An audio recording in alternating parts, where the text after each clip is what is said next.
Et tout sera mis sur la plateforme Open Data, bien sûr, les liens.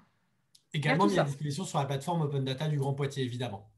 Alors, pour commencer, je voudrais évoquer cette notion un peu vague, alors qu'elle est très courante, de choix éclairé par les données. C'est aujourd'hui une promesse que font de nombreux services, de nombreuses administrations, que de finalement utiliser nos données personnelles, d'utiliser ce qu'elles captent de nos comportements afin de nous permettre de faire des choix éclairés par les données. Le premier exemple très simple, c'est la musique qu'on écoute. Alors, ce n'est pas en grand rapport avec les politiques publiques, néanmoins, c'est de la donnée assez personnelle, c'est même une pratique très personnelle. Alors, selon vous, comment Spotify opère ces suggestions? Il faut savoir que sur les plateformes comme Spotify ou Netflix, on a entre 70 et 90% des contenus qui sont consultés, qui sont écoutés, qui sont visionnés, qui sont le fruit d'une recommandation. Autrement dit, vous êtes énormément guidé par l'application. Alors, à votre avis, comment est-ce que Spotify vous fait ces suggestions? Comment Spotify vous donne à expérimenter un choix guidé par la donnée? Est-ce que vous avez des idées, les uns, les unes, les autres, de comment Spotify fait ses suggestions, comment il les élabore? Vous pouvez Par répondre le par... biais de l'historique, de notre historique de navigation. Alors oui, effectivement, il y a l'historique de navigation. Leurs algos. Alors ça, les algos, ce ne sont pas les données. Les algos, c'est la deuxième étape, ce sera le traitement. Effectivement, on va mouliner ces données avec des algorithmes de traitement en fonction de ce que l'on a choisi. Effectivement, ce qu'on choisit, de ce qu'on écoute. Est-ce que vous avez une idée d'autres sources de données qui peuvent intervenir? Peut-être des consultations d'autres sites internet, enfin, s'il y a des croisements avec, si la donnée à un moment donné elle sort de Spotify, peut-être que ça recroise avec d'autres sites connectés sur les goûts de chacun. Alors, effectivement, vous avez la possibilité, et vous l'avez peut-être expérimenté vous-même, de connecter Spotify avec typiquement votre compte Facebook, auquel cas vous avez un transfert de données qui va s'opérer, qui va alimenter ces algorithmes de suggestion. Les cookies, alors oui, les cookies, c'est un peu vague, les cookies, si vous voulez. Vous avez raison, mais en même temps, c'est tellement large finalement, c'est bien de voir ce qu'il y a. Voilà, moi j'aime beaucoup le terme cookie, mais je préfère regarder la recette, vous comprenez? Alors, est-ce que vous avez d'autres idées? Alors, je vous rassure, ça c'est la partie où je vous fais peur. Après, quand on arrivera dans Self Data, ce sera un petit peu plus rassurant. Donc, il y a ce que vous écoutez, il y a ce que vous retenez, il y a ce que vous likez, quand vous likez une chanson, ce que vous mettez dans vos playlists, mais il y a aussi ce que tous les autres usagers et toutes les autres usagères écoutent et mettent dans leur playlist. L'algorithme de base de Spotify, il fonctionne comme ça. Vous écoutez une chanson, vous la mettez de côté, ou alors vous la sauvegardez, vous l'écoutez plusieurs fois. Et en fait, ce que va faire Spotify, c'est qu'il va développer ce qu'on appelle un profil de goût, un taste profile, et il va essayer d'aller chercher toutes les consultations des autres usagers et usagères qui ont un peu le même profil pour voir ce qu'ils ont et elles ont choisi. Il va mettre ça dans son algorithme et il va vous suggérer la fameuse liste Discover. Mais ça, c'est un premier niveau uniquement. Il y a désormais d'autres niveaux qui se surajoutent, notamment avec des sites tiers desquels Spotify tire des informations. Et même, d'après un brevet qui a été consulté par la BBC, Spotify a déposé une technique qui permettrait de capter les émotions qu'il récolte depuis votre appareil. Qu'est-ce que ça veut dire? Eh bien, les émotions, ça peut être tous les signaux finalement que vous envoyez qui attestent d'un niveau d'émotion particulier. Si une chanson vous fait danser, eh bien, a priori, votre téléphone portable va bouger. Si vous avez un souffle qui se modifie en fréquence, en intensité, eh bien, c'est que cette chanson vous fait de l'effet, etc., etc. Et en fait, ce que Spotify est en train d'expérimenter et la technologie qu'il a brevetée, que l'entreprise a breveté, elle permettrait de capter ces signaux et du coup d'orienter les choix par rapport à vos émotions. Le saviez-vous? Probablement pas. Êtes-vous abonné à Spotify? Combien il y a de gens qui sont abonnés à Spotify là, dans le groupe ou qui ont l'application? Par chat, par exemple, si vous me mettez OK, une personne? Non. 2, 3, 4, 5, 10 heures. OK. Made in France, c'est bien. 6, 10 heures également, 3 côté 10 heures, 6 côté 4 côté 10 heures, 6 côté Cobuzz. Madame a des exigences, vous faites bien. Amazon Music. OK. Donc, vous voyez que les unes les autres, vous avez finalement beaucoup de ces services qui récupèrent vos données et qui, en réponse, vous donnent un choix. Mais un choix qui est, encore une fois, arbitré de manière assez particulière. Alors maintenant qu'on est sur des thématiques, on va se rapprocher un peu du territoire. Vos choix sur Waze. Waze également collecte vos données. Est-ce que vous avez idée de comment Waze procède pour vous suggérer des trajets, pour suggérer des routes pour aller d'un point A à un point B?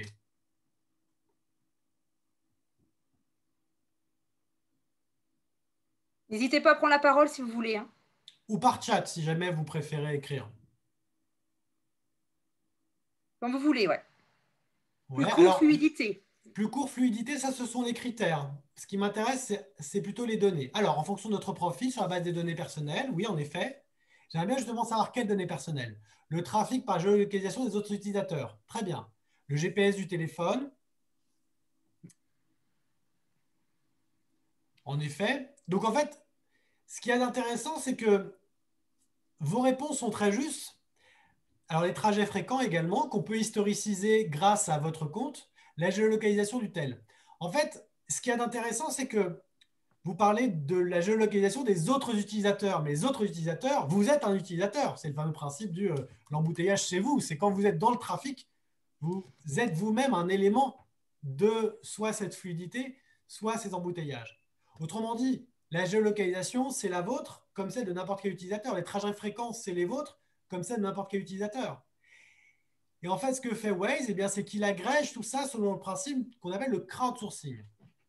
Donc, en gros, les trois principales sources de données de Waze, c'est la géolocalisation des véhicules au travers le téléphone, les signalements des automobilistes, quand vous dites ralentissement, manuellement, etc., et les informations sur les comptes individuels. Donc ça, typiquement, c'est l'historique de vos trajets, etc. Donc, autrement dit, vos données à vous sont agrégées avec les données de tous les autres usagers et toutes les autres usagères pour créer des modèles, là encore, les algorithmes moulinent derrière. Mais finalement, votre consentement à tout ça, votre autorisation à partager ces données, on vous le demande qu'une fois. Consentez-vous aux conditions générales d'utilisation, le fameux déroulé interminable que tu n'as pas lu. De gens voilà, alors franchement, le jour où on croise quelqu'un qui lit, effectivement, alors les travaux fournis aux collectivités, vous avez raison Olivier, mais ça c'est un sous-produit. Alors je vous invite à regarder les slides du précédent Data Sandwich que j'avais également animé et qui évoquait la question des données situées et notamment des services fournis par Strava ou Waze aux collectivités qui étaient un dérivé de données personnelles. Donc finalement, votre autorisation, votre consentement, il n'est collecté qu'une fois et de manière globale. C'est-à-dire, on vous dit, eh bien, est-ce que vous acceptez toutes nos conditions? Nos conditions de collecte, nos conditions de traitement, nos conditions d'utilisation. Après quoi, eh bien, ça c'est pour la collecte, le traitement, l'utilisation. Et quand il s'agit des critères, non conformes RGPD, alors ça, là, vous rentrez, Magali, dans le dur. On va attendre 2 minutes pour parler du RGPD, mais vous faites bien. On va en parler, promis. J'ai plusieurs slides sur le sujet et plein de liens également. Donc, d'une part, Waze collecte, traite et utilise vos données sur la base d'un consentement unique, d'un oui ou d'un non. Enfin, d'un non, du coup, il ne fait rien du tout. Et ensuite, il vous propose sa version de l'itinéraire avec ses critères. Principalement, il y en a deux, c'est durée du trajet et péage. Le reste, vous ne pouvez pas tellement le dire. Est-ce que vous avez un joli paysage? Est-ce que ça vous permet de vous arrêter dans un restaurant sympa? Est-ce que c'est économe énergétiquement par rapport à votre véhicule, par rapport à son usure, par rapport à votre budget, par rapport à votre assurance? Est-ce que c'est bien prudent de passer par ces petites routes au milieu de villages très fréquentés où les croisements sont mal identifiés? Toutes ces questions, voilà. Alors effectivement, le restaurant, s'il paie de la pub, il va apparaître sur votre trajet et vous pourrez être tenté de faire le détour. C'est l'un des business models de Waze. Donc finalement, la maîtrise de vos données, elle est assez secondaire dans toutes ces considérations. Et c'est paradoxal parce que ces services vous proposent de vous accompagner dans vos choix grâce à vos données personnelles, nos données personnelles, avec un minimum de visibilité. La collecte, le traitement, l'utilisation sont préconfigurés. Vous dites oui une seule fois et après, vous devez vous débrouiller avec ce qu'on vous donne. Le consentement est recueilli de manière globale par le biais des CGU, alors que ce sont vos données. CGU, conditions générales d'utilisation. Alors, accompagner ou détourner, eh bien, il y a une autre possibilité, c'est et si nos data, c'était notre choix. Nos data, nos choix. C'est une hypothèse, ce n'est pas qu'une hypothèse, c'est même une autre façon d'envisager la chose. C'est par exemple le modèle qu'a formé Tim Berners-Lee, qui est l'un des pères fondateurs de l'Internet, qui a notamment mis en place le protocole HTTP, qui est celui par lequel on peut suivre des liens hypertextes et qui finalement constitue la grosse maille du web, et qui depuis quelques années travaille sur un projet qui s'appelle Solid. Le projet de Solid, c'est un projet qui, au lieu de disperser les données aux quatre coins de l'Internet et de les attribuer et de les céder finalement à tous les services qui nous les demandent, eh bien, ça consisterait, et ça consiste, puisque des expérimentations sont en cours, à les centraliser dans ce qu'il appelle des pods, c'est-à-dire un lieu que vous contrôlez et dont vous contrôlez chaque entrée et chaque sortie. Les données qui y viennent, les données que vous autorisez à en sortir. N'importe quel service devrait vous demander une autorisation explicite pour récupérer vos données et les utiliser. Et vous pourriez la révoquer à tout moment. Autrement dit, c'est un contrôle tout nouveau sur vos données. C'est une reprise de contrôle. Et ça n'est qu'une façon d'envisager ce qu'on va appeler le self-data. Donc le self-data, c'est quoi? Arriver au cœur du sujet. Alors, une définition qui est proposée notamment par la Fondation Internet Nouvelle Génération, la FING, au travers le projet Mes Infos, sur lequel on va revenir, c'est la production, l'exploitation et le partage de données personnelles par les individus sous leur contrôle et à leur propre fin. Tous les termes ici sont importants. Production, exploitation, partage. Autrement dit, vous voyez qu'ici, la notion de collecte, de traitement et d'utilisation, on intègre tout. Données personnelles par les individus, sous leur contrôle et à leur propre fin. Autrement dit, si on devait établir une grille de lecture sur la base de cette définition que je trouve pour ma part très efficace et très complète, ce serait qu'on a deux dimensions qui se croisent. D'un côté, les opérations, la production, l'exploitation, le partage de données. De l'autre côté, les modalités, sous le contrôle des individus, à leur propre fin. Les deux termes sont très importants, on va y revenir. L'objet central, les données personnelles, c'est ce qui justifie les modalités. Ce sont vos données, donc c'est votre choix. Elles doivent être sous votre contrôle, votre visibilité. On a donc plusieurs enjeux qui se distinguent. D'un côté, des enjeux politiques, de l'autre côté, des enjeux techniques. Et les deux vont interagir en permanence, vous le verrez dans cette présentation. Le premier enjeu qui nous vient, c'est la collecte et la production de ces données. Ça nécessite d'obtenir des accords avec les producteurs de données. Il faut un cadre juridique, il faut des négociations, il faut éventuellement un contrat, mais aussi la mise en place de canaux de communication entre les systèmes et la destination. Autrement dit, il faut savoir comment est-ce qu'on les récupère, ces fameuses données, et où est-ce qu'on les met. Une fois les données, les sources identifiées, validées, les autorisations obtenues, il y a deux autres questions qui se posent puisqu'on est face à des données personnelles. Comment on assure leur sécurité? Comment on assure le consentement aux usages? La sécurité, c'est une notion technique, mais qui garantit un droit. Le consentement aux usages, c'est une notion plus politique, qui garantit un contrôle. Donc le self-data va nécessiter une infrastructure technique qui doit s'articuler à une gouvernance politique, chacune posant en partie les limites de l'autre.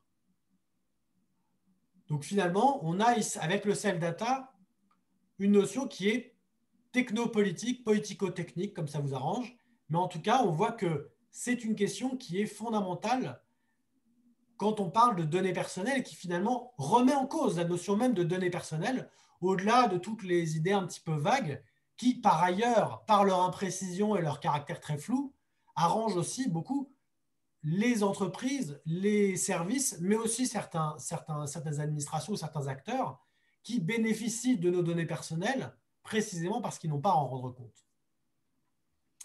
Alors, la question maintenant, c'est bien joli toute cette histoire et ce sont de bien belles définitions avec des fonds de couleurs, mais à quoi ça peut bien nous servir? Qu'est-ce qu'on peut bien faire avec le self-data?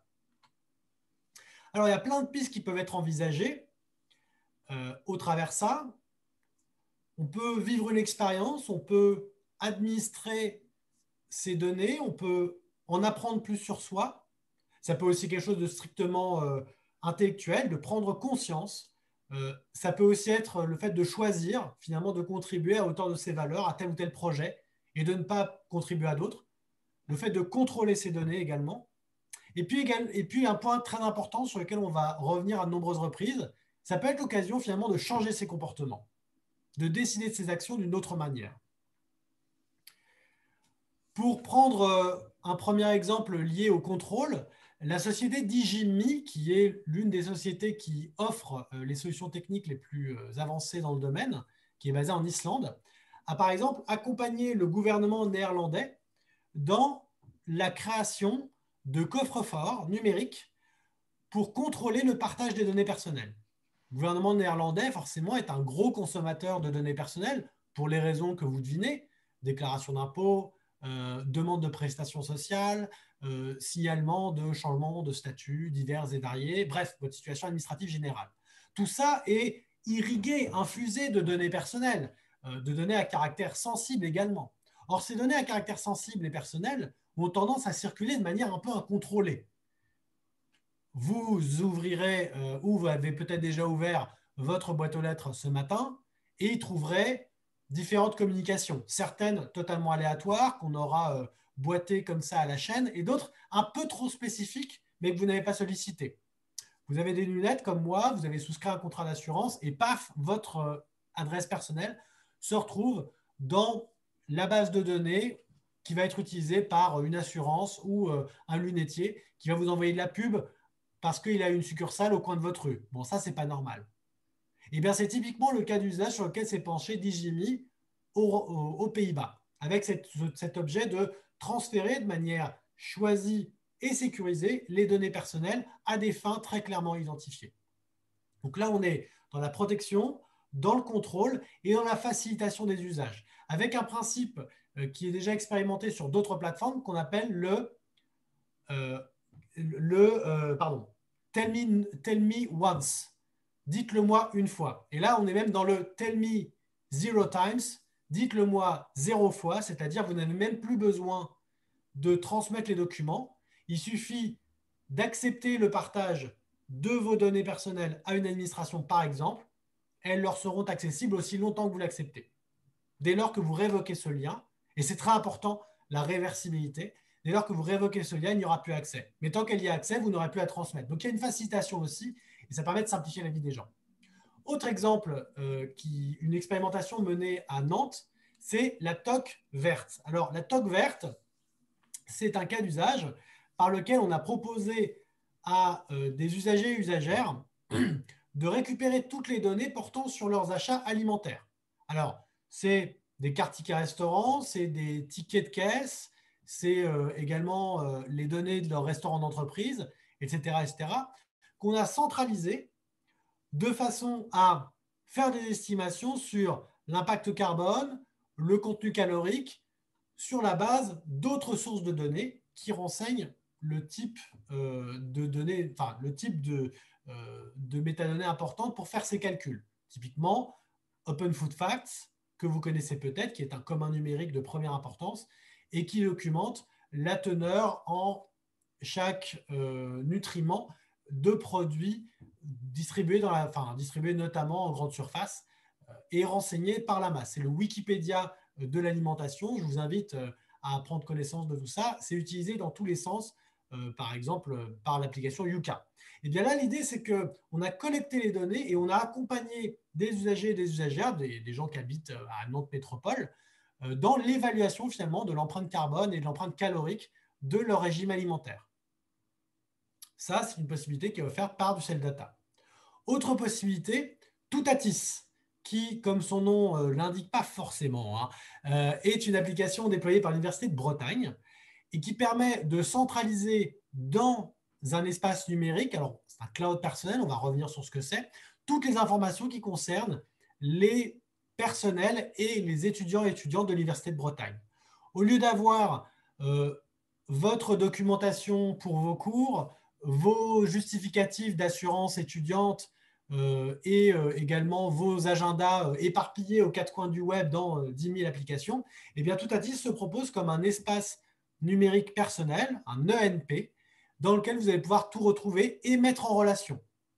Autrement dit, eh bien, vous allez pouvoir avoir toutes les informations qui concernent votre suivi de mutuelle. Ne pas être obligé d'aller chercher d'un côté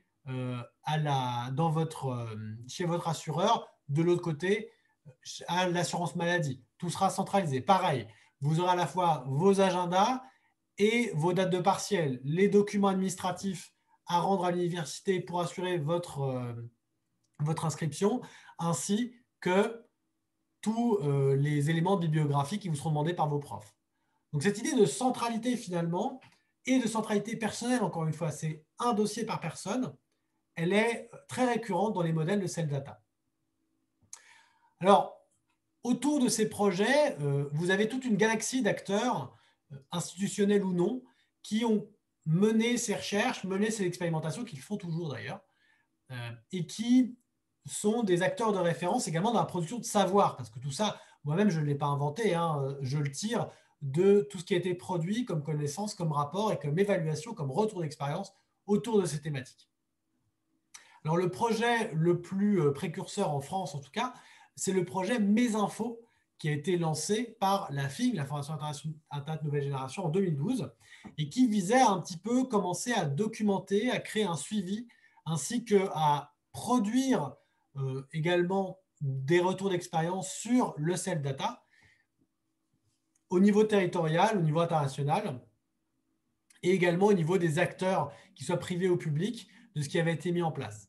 Donc depuis 2012, vous avez plusieurs saisons qui se sont succédées avec des expérimentations, ou bien la production de rapports.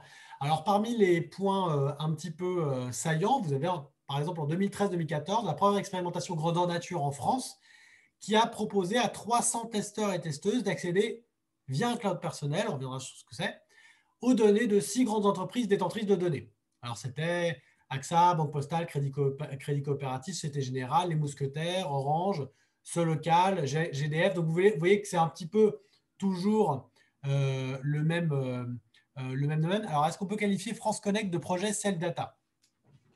Alors, effectivement, donc j'ouvre une parenthèse. France Connect, dans l'idée, c'est du Cell-Data dans la mesure où ça a vocation à servir de tiers de confiance et finalement de stocker vos accès à un seul et même endroit. Après, c'est un petit peu ambigu parce que finalement, France Connect n'a pas cette vertu de vous donner un lieu unique où vous rendre et où récupérer toutes les infos sur tous les services concernés. Ça peut vous permettre de faire des transferts de l'un à l'autre, mais ça ne crée pas de lieu unique où vous pourriez, par exemple, je ne sais pas, avoir à la fois vos remboursements de sécu, vos impôts, etc. Par contre, ce que fait France Connect, c'est qu'il va permettre le transfert de ces données d'un service à l'autre. Si vous avez besoin de transférer, par exemple, vos données d'impôts à un service tiers, eh bien, France Connect peut le faire automatiquement dès lors où vous allez l'autoriser à le faire. Donc, effectivement, il y a une dimension Cell-Data dans France Connect qui est assez nette. Il y a une autre expérimentation qui est un petit peu plus directement Cell-Data en France au niveau des administrations, je reviendrai plus tard. Alors, au niveau international, on a un autre projet qui est une plateforme qui s'appelle MyData. Donc là, c'est plein d'acteurs qui ne sont pas que des ONG. Hein. Alors, il y a Open Knowledge Finland et la FING, mais vous avez également un certain nombre d'entreprises et d'acteurs qui interviennent pour… Alors, attendez, j'ai loupé parce que là, je suis en… Hop, on va voir la liste des gens. Voilà. Et en fait, MyData, l'idée, c'est de créer un cadre dans lequel partager de l'expérience et centraliser un petit peu ce savoir. Donc, vous voyez que dans le lot, vous avez des mutuelles, comme on en a parlé tout à l'heure de la Maïf, mais aussi le groupe Vive, qui est un groupe français mutualiste. On a également des sociétés qui offrent des solutions de Cell-Data. Il y a Cozy.io. Vous avez également Fair & Smart, qui est une entreprise française, comme son nom l'indique, ou Numbers. Et vous avez aussi différents acteurs techniques qui vont apporter derrière des solutions de récupération de données, de traitement, d'algo, etc., etc. Et vous avez donc Open Knowledge, qui est une association plutôt centrée sur l'usage des données et la sensibilisation aux questions de données. Et MyData tient tous les ans à Helsinki, donc en Finlande, un sommet qui est un peu le point international sur l'expérimentation en self-data. Et enfin, dernier gros pôle que je voulais évoquer, on va y revenir de nombreuses fois, c'est le self-data territorial, donc qui est une expérimentation menée par la FIG en France et qui propose, au travers de Mes Infos, d'accompagner 3 territoires dans des expériences de self-data. Alors, lesquelles, sur quelles thématiques? Eh bien, c'est là où c'est intéressant, c'est que c'est les territoires en question, avec leur population, qui ont déterminé les axes sur lesquels ils ont décidé de se lancer en coordination avec les autorités locales sur la définition des priorités par rapport eh bien, à cet accompagnement. Donc, on en a 3. La métropole du Grand Lyon, Nantes Métropole et la ville de La Rochelle. Alors, c'est la ville de La Rochelle pour l'instant, mais ça a été réintégré dans les fonctions de La Rochelle, de la communauté d'agglomération de La Rochelle, qui va lancer une nouvelle plateforme, enfin, voilà, qui est en pleine transition sur les questions de données vers un nouveau niveau d'intégration du territoire. Alors, attention aux faux amis, attention à ce qui, dans l'idée, pourrait ressembler à du self-data, mais n'en est pas forcément. Déjà, premier faux ami avec le self-data, ce n'est pas le quantified self. Alors, le quantified self, si vous n'avez pas connaissance de cette notion, c'est un ensemble de pratiques qui reposent sur ce qu'on appelle le self-tracking, donc la mesure de soi, c'est-à-dire la collecte de données sur son propre comportement, le plus souvent d'ailleurs c'est celui de son organisme, et qui a été popularisé par l'essor de capteurs légers, notamment pour ceux qui connaissent tout ce qui est Fitbit et autres applications. Alors il y a aussi plein d'applications. Un Strava, c'est du quantified self. Donc, il couvre la plupart des domaines de la santé et du bien-être. Alors, typiquement, c'est la nutrition, le sommeil, la forme physique. Vous avez aussi du quantified self sur des questions de santé, entre guillemets, pathologiques, donc plutôt sur l'accompagnement de pathologies de longue durée, typiquement le diabète, les insuffisances rénales, également tout ce qui est cardiovasculaire. Vous avez plein de dispositifs qui se greffent là-dessus. Mais là où on va noter une différence notable avec le self-data, c'est que le quantified self, c'est une forme de réappropriation des données, mais qui est surtout à visée servicielle. Et finalement, les données, elles vous échappent assez vite dans le quantified self. Soit elles sont directement envoyées à Nike, à Fitbit ou bien à Strava ou autre pour être traitées et vous être restituées sous la forme précalibrée par les services, soit elles sont extraites et directement fléchées vers des organismes de traitement externes, des laboratoires, des plateformes, etc. Donc concrètement, le quantified self, c'est quelque chose qui est très déterminé au préalable en amont et en aval. Vous intervenez au milieu, vous êtes finalement un peu là principalement pour fournir les données et venir sur votre service. Waze, ce n'est pas du quantified self, mais finalement, ça revient un petit peu au même. Alors, le self-data, ce n'est pas non plus la Smart City. Alors, qu'on s'entende bien, le self-data peut nourrir la Smart City. Mais il y a une condition importante. C'est la gouvernance précisément, et on va y revenir. La Smart City, ça définit un ensemble de pratiques qui visent à améliorer le fonctionnement des services urbains. Alors, c'est au sens large, hein, ça va depuis les entreprises, les services de réseau jusqu'à le ramassage des ordures, les prestations sociales, etc. Et le tout sur la base des données produites par les habitants et les habitantes. Donc concrètement, les outils que ça mobilise, ce sont des outils de collecte de données, des systèmes de traitement et une connexion avec les services. Alors, du coup, le self-data, ça peut être une composante de la Smart City, mais ce n'est pas obligatoire. Il y a une condition qui est très importante, c'est la gouvernance des données. Autrement dit, si vous faites de la Smart City et que vous stockez les données à l'abri, entre guillemets, enfin, loin des usagers et des usagères, que les gens qui habitent dans le coin ne peuvent pas les consulter, ne peuvent pas donner leur avis, ne sont pas impliqués et associés aux décisions, bah, ce n'est pas du self-data finalement. C'est juste de la Smart City avec des données personnelles. Donc encore une fois, quand on parle de données personnelles, ce n'est pas automatiquement du self-data. Et d'ailleurs, quand on parle de réappropriation de données personnelles, ce n'est pas forcément non plus du self-data. Et j'en viens à mon dernier exemple de faux amis. le self-data, ce n'est pas la propriété privée des données personnelles. Alors, cette notion de propriété privée des données personnelles, elle a été notamment popularisée en France par Gaspard Koenig, qui est un entrepreneur et qui est fondateur du think tank Libre, et qui, en gros, proposait que, puisque les GAFAM, notamment, font de l'argent sur nos données personnelles, eh bien, autant qu'on en profite. Donc, dans l'idée, ça reposait sur une hypothèse technique qui consisterait à quantifier et à évaluer le bénéfice retiré de nos données personnelles par les plateformes et à le reverser à chaque usager et usagère à hauteur. Ah, alors voilà, on va en reparler, Olivier, du projet Google Toronto. Donc, l'idée, c'était de finalement quantifier la façon dont on contribuait aux bénéfices des grandes entreprises et ensuite eh bien, reverser à chacun et chacune ces données. Là où il y a une grosse différence avec le self-data, c'est que c'est un chèque en blanc, entre guillemets. Enfin, un chèque en blanc. C'est plutôt une cession un petit peu unilatérale de vos droits. Vous avez le chèque, vous cochez la case et paf, après, l'usage de vos données n'a aucune importance. Ça pose aussi beaucoup de problèmes parce que concrètement, la valeur individuelle de vos données, c'est peanuts en fait.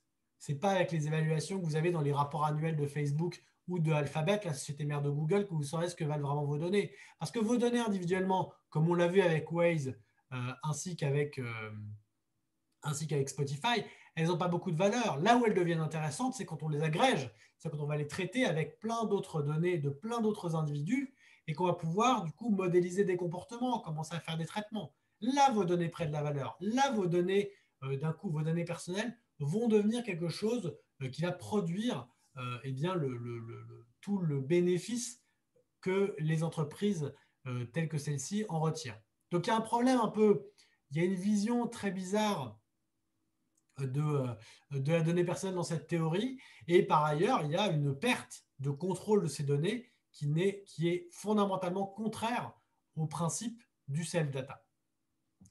Alors maintenant, où sont nos data et par ailleurs, qui veut bien les partager? Olivier, je garde votre question de côté, hein, ne croyez pas que je l'ignore, mais on va l'aborder quand on va évoquer la question de la gouvernance des données et des formes de gouvernance de données. Alors, selon vous, qu'est-ce qui pourrait bien obliger des détenteurs de données, y compris des gros mastodontes du style Waze, Spotify, Alphabet et compagnie, à vous partager leurs données?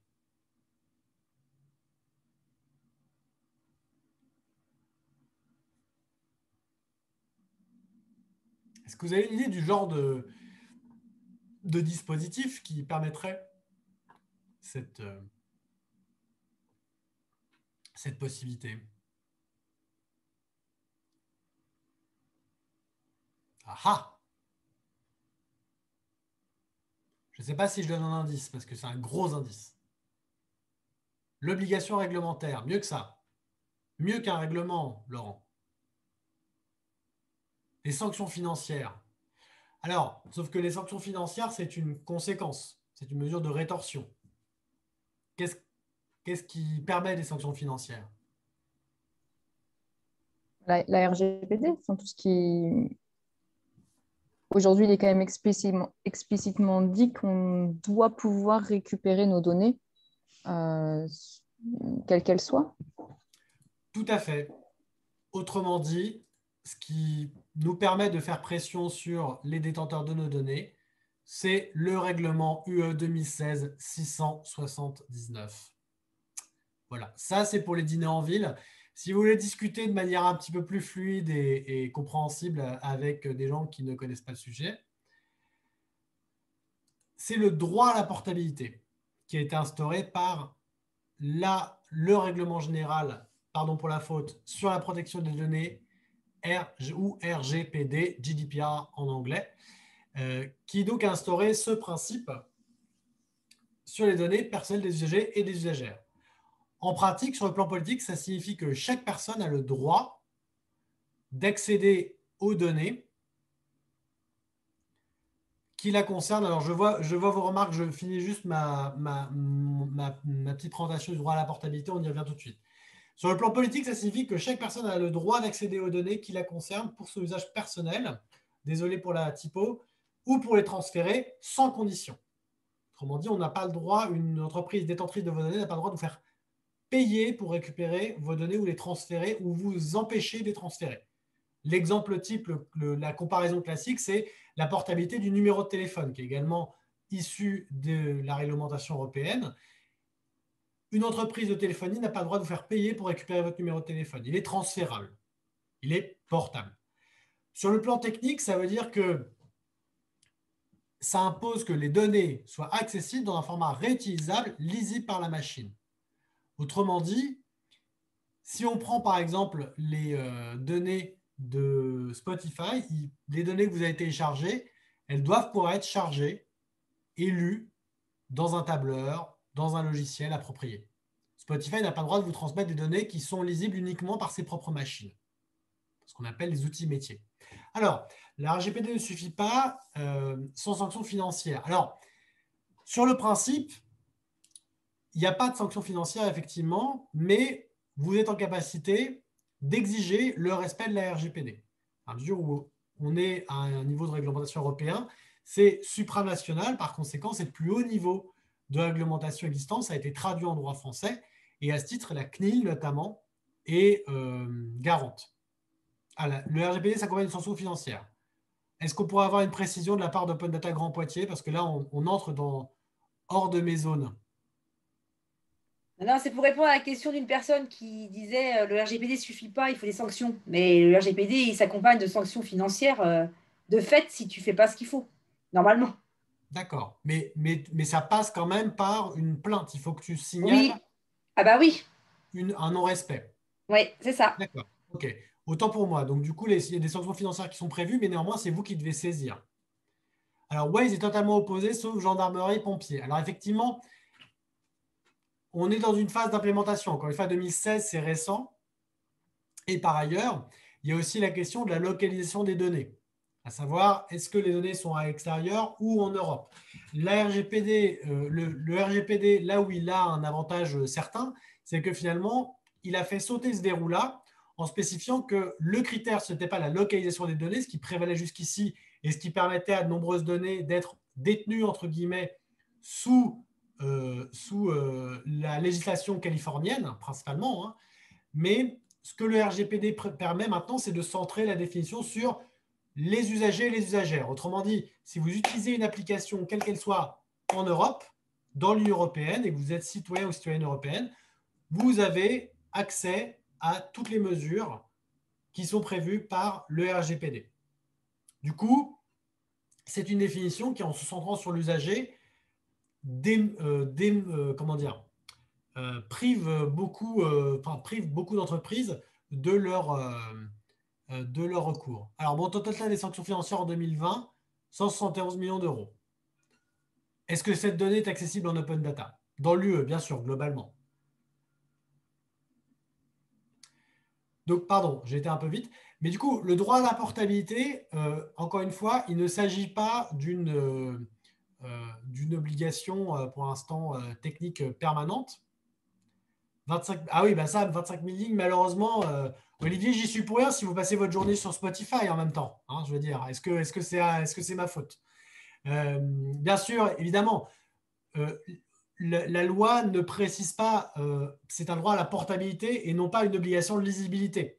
Ça, c'est l'autre problème qui se pose, c'est que vous allez certes pouvoir l'ouvrir sur votre ordinateur, mais rien ne garantit, au regard du volume de données produites, que vous serez en capacité de tout lire. Mais de la même manière que, je ne sais pas si vous avez déjà fait l'expérience, vous pouvez télécharger toutes vos données Twitter, toutes vos données Facebook. C'est un gros paquet. Selon l'usage que vous en avez, ça peut prendre très longtemps et ça peut peser plusieurs gigaoctets. C'est un tout petit peu confusant au début parce que vous devez retrouver où sont les photos, les posts, les trucs, les machins. Mais en pratique, vous pouvez tout consulter. Ceci dit, si vous avez discuté pendant des jours, des semaines, des mois avec des amis sur Messenger, eh bien, ça peut être effectivement très, très compliqué à traiter et à explorer. Elle ne peut être exercée dans le cadre d'un traitement de données qui s'appuie sur la base égale de la mission d'intérêt public. Effectivement, Justine, vous avez raison. Le traitement des données devient très important pour pouvoir en faire un usage. Alors, l'interopérabilité, effectivement, est une question. Donc, l'interopérabilité, c'est la notion par laquelle on va garantir le fait qu'une donnée issue d'une machine est utilisable par une autre machine dans le sens large du terme, c'est-à-dire machine au sens hardware, c'est-à-dire au sens de matériel, également au sens software, autrement dit au sens de programme. L'interopérabilité, effectivement, c'est très compliqué parce que, évidemment, quand vous êtes un leader du marché comme Spotify ou comme Deezer, vous pouvez être tenté d'avoir votre propre format de playlist, votre propre format pour Waze de trajet, votre propre format pour, je ne sais pas moi, de relevé de compte, par exemple, si vous êtes une banque, etc. etc. Donc là, ça, c'est plein de questions, effectivement, qui se posent autour de la portabilité. Mais néanmoins, le droit à la portabilité crée des conditions qui ne sont pas automatiques, on est d'accord, qui ne sont pas légalement contraignantes a priori, elles sont légalement contraignantes a posteriori, autrement dit, c'est un droit à faire valoir et non pas une obligation préalable. Et du coup, ça implique pour la réutilisation derrière un appareillage technique qui va être fourni par certaines solutions qu'on va évoquer ici. Je vous invite d'ailleurs, si le sujet vous intéresse, au droit à la portabilité, à consulter le très bon mémo qui a été fait par la CNIL au lendemain de l'adoption du RGPD.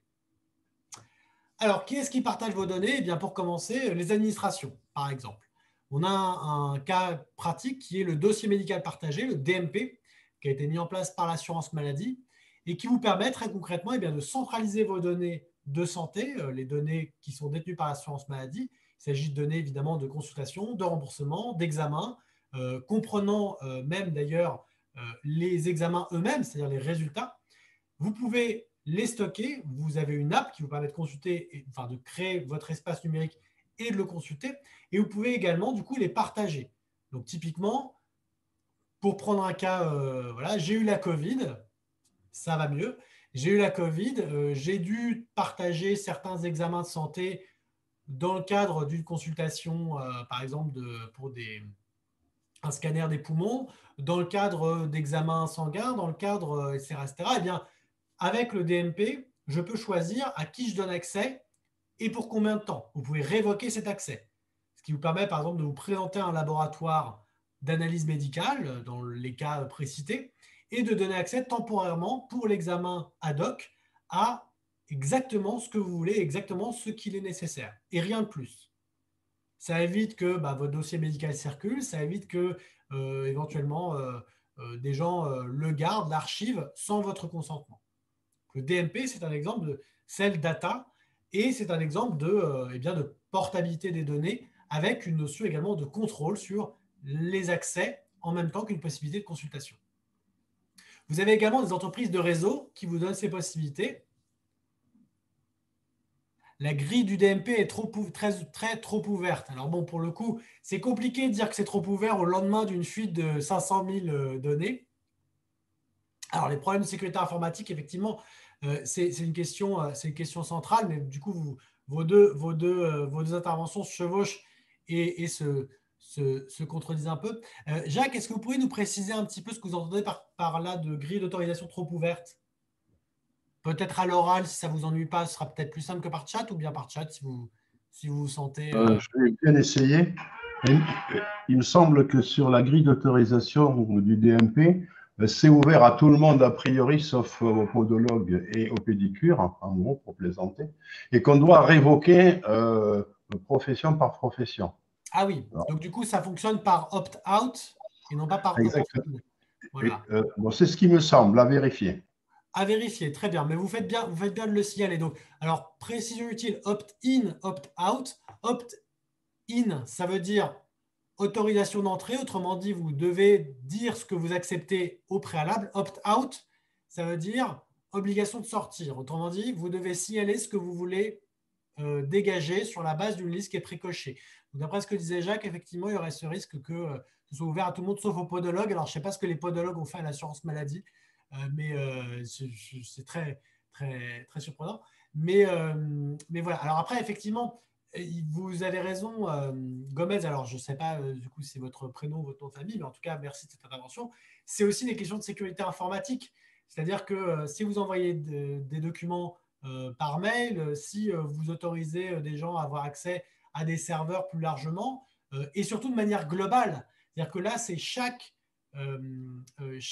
personne, chaque patient, chaque patiente qui donne son autorisation individuellement. On ne va pas balancer, par exemple, et ouvrir un accès global à des données personnelles de tous les assurés sociaux à n'importe quel laboratoire. Donc, c'est aussi une façon de restreindre le flux et de le rendre beaucoup plus spécifique.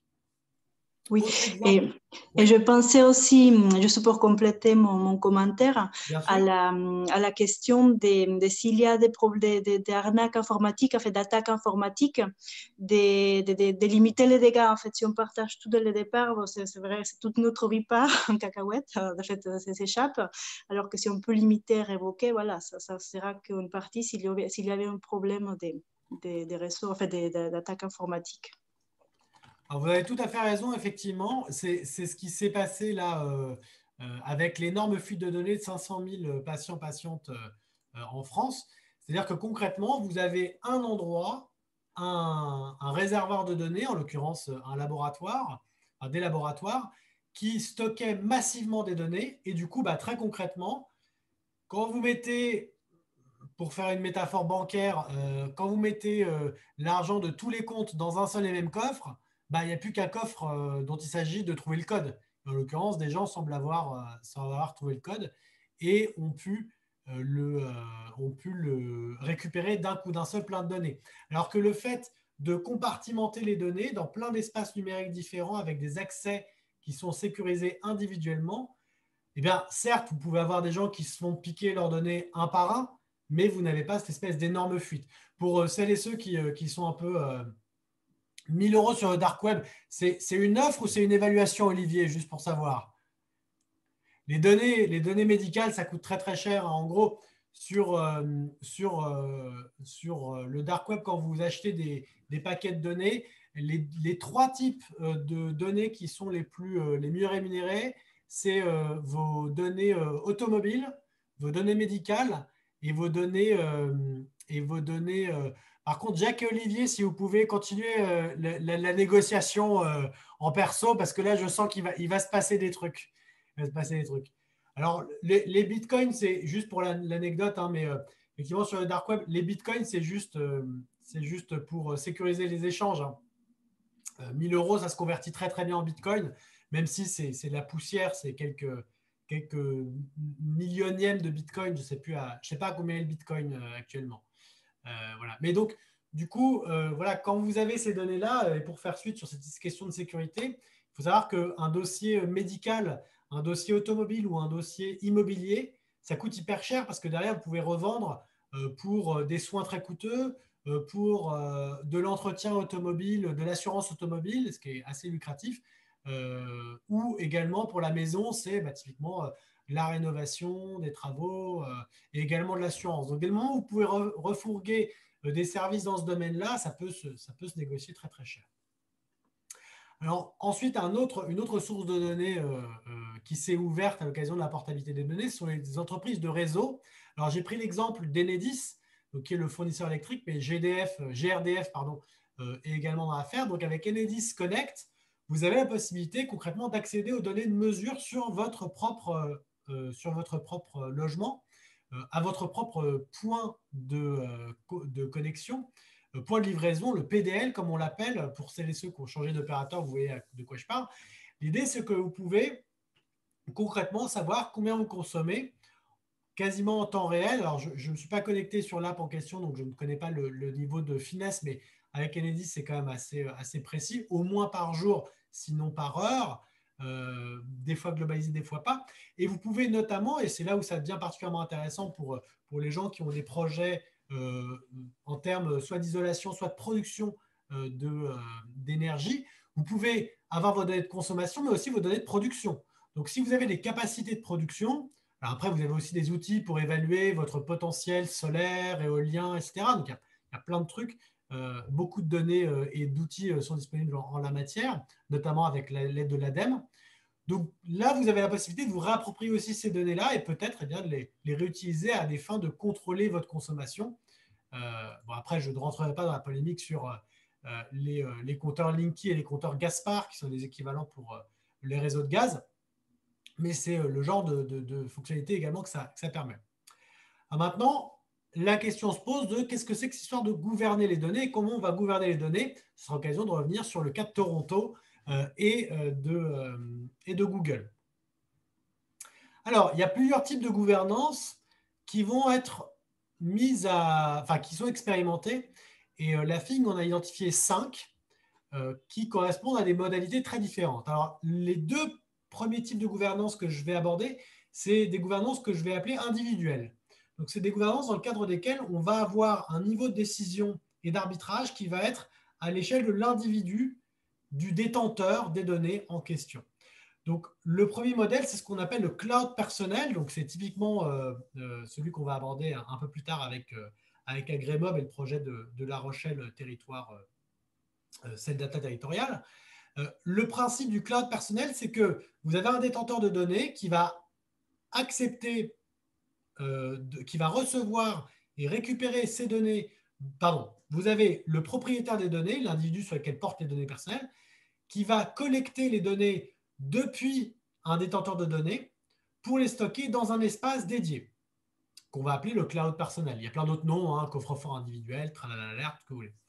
Et l'idée, c'est que derrière, eh bien, vous avez des services réutilisateurs qui vont devoir demander l'autorisation d'accéder à ces données depuis le cloud au cas par cas. Donc, c'est la partie que vous avez en dessous, hein, c'est le calcul algo là.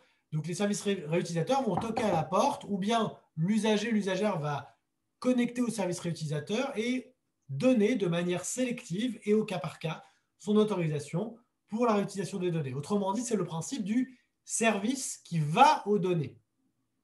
Les données ne transitent pas, c'est simplement le service qui a accès au cloud pour faire ses calculs. L'autre modèle, c'est le modèle qu'on va appeler le transfert direct. Donc là, ce sont les données qui vont au service. Autrement dit, vous avez un individu qui a des données personnelles et à qui on va demander s'il autorise les détenteurs de données à aller vers les services. Autrement dit, là, on n'a plus cette zone que vous avez au milieu, hein, cette zone tampon là du cloud, et les données transiteront directement du détenteur vers les services qui vont les utiliser. Donc, le seul intermédiaire ici, c'est le consentement. Et vous avez généralement un garant de consentement, autrement dit, vous avez une interface qui va centraliser non pas les données elles-mêmes, mais les décisions. Un petit peu pour reprendre la métaphore de tout à l'heure, les cookies. Voilà. Vous aurez un historique et vous pouvez les révoquer de la même manière. Vous pouvez dire, bah non, finalement, par exemple, je ne veux pas que mon opérateur téléphonique transmette ces données à tel outil d'évaluation de mes consommations de flux. Eh bien, vous pouvez la révoquer du jour au lendemain. Après, vous avez d'autres types de gouvernance qui vont être cette fois-ci des gouvernances collectives ou morales. Là, l'idée, c'est que vous n'êtes plus, l'individu n'est plus seul à décider. Il va soit décider collectivement, soit il va déléguer sa décision à un tiers de confiance. Donc, le premier modèle, c'est celui précisément qu'on va appeler le tiers de confiance. Donc là, vous avez un coffre-fort numérique qui contient des données qui est géré par une administration. C'est typiquement le cas du dossier médical partagé. C'est également le cas, par exemple, de ce que fait La Poste avec Digipost. Les données sont stockées par un tiers, donc l'assurance maladie, Digipost, et ensuite, c'est lui qui est le garant des autorisations qui sont données. Autre possibilité, où là, on n'est plus dans le tiers de confiance, on est dans la coopérative de données. Là, on est sur un modèle un peu plus très coopératif, un peu à la manière des assemblées générales, associatives, etc., où on va finalement avoir un collège constitué par les individus sur lesquels portent les données personnelles qui sont stockées, qui vont décider des modalités de partage de manière collective, sous forme de vote. Alors bon, le principal frein à ça, évidemment, c'est que, comme toute organisation de concertation collective, ça prend du temps. Après, selon la nature des données, ça peut justifier. S'il s'agit des données d'une copropriété, par exemple, Ça peut être intéressant de savoir à qui est-ce qu'on les donne, à qui est-ce qu'on ne les donne pas. Et enfin, dernier élément, et c'est là où on revient à Google, c'est les régies de données. Donc là, c'est ce qu'on ou également appelé Civic Data Trust, et non pas Civid Data Trust. Ça désigne, donc ce modèle, en fait, il consiste à désigner une personne morale qui va être détentrice et garante des conditions de partage de données. Donc, le cas de Google, c'est que concrètement, Google proposait à Toronto, dans le cas du Sidewalk Labs, qui était son expérience de Smart City, qui a été abandonnée depuis, de créer une structure ad hoc, une espèce donc un Civic Data Trust, donc une espèce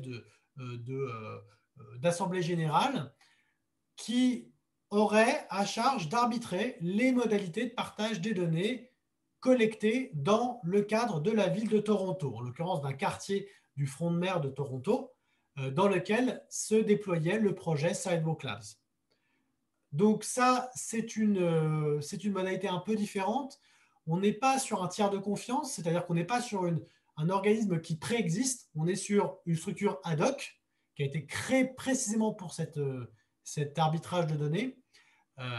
Et là, politiquement, c'est vrai qu'on est sur une délégation qui est un peu particulière. Donc voilà, tout ça est encore très, très expérimental. Après, ce qu'il y a d'intéressant, et là où ces notions de gouvernance et de modalités de stockage deviennent particulièrement clés, c'est qu'on va avoir, alors je suis désolé, le schéma est très très détaillé, mais on va avoir à chaque choix de gouvernance et de stockage des usages qui vont correspondre ou pas. Donc typiquement, si on est sur une coopérative de données, on sera plutôt dans le cas de données qui sont massifiées, qui sont collectées de manière un peu globale. Je prenais le principe de la copropriété. Ça peut aussi être le cas d'une collectivité territoriale, ça peut être le cas d'un quartier, ça peut être le cas d'un groupe de consommateurs, par exemple. On peut imaginer une coopérative de consommateurs qui accepte ou non de partager ses données avec des assurances, des fournisseurs, etc. etc. On peut l'imaginer dans le cadre d'une AMAP, on peut l'imaginer dans le cadre d'une entreprise, dans le cadre d'une crèche, dans le cadre de tout ce qui peut finalement réunir un collectif. À l'inverse, le Civic Data Trust, on sera plutôt dans un cadre collectif, mais plus impersonnel. Donc c'est là, effectivement, si on est sur un niveau qui est très, très surplombant et qui va impliquer une grande délégation générale, aussi bien au niveau des autorisations que de la gestion elle-même. Et du côté des questions plus personnelles, évidemment, si vous êtes sur des arbitrages ponctuels et très personnels, le cloud personnel sera plus approprié. Si vous devez prendre des décisions sur le long terme, le transfert direct va peut-être plus correspondre à vos besoins. Donc là encore, c'est merci le kit set data territorial de la FING qui documente tout ça de manière beaucoup plus détaillée. Alors maintenant, les usages, parce que c'est bien joli, je vous ai dit un peu ce que vous pouvez faire, mais concrètement, comment est-ce qu'on fait pour choisir ces usages? Et quels usages on peut permettre ou pas? Alors, choisir ces usages, ça implique de créer une méthodologie de définition des besoins, finalement. Autrement dit, de créer des instances, de créer les conditions par lesquelles les personnes concernées par les décisions peuvent s'exprimer et peuvent réfléchir collectivement ou individuellement à ce qu'on va faire de ces données. Donc, c'est ce qu'a notamment théorisé la FING dans ses différentes expérimentations, encore une fois.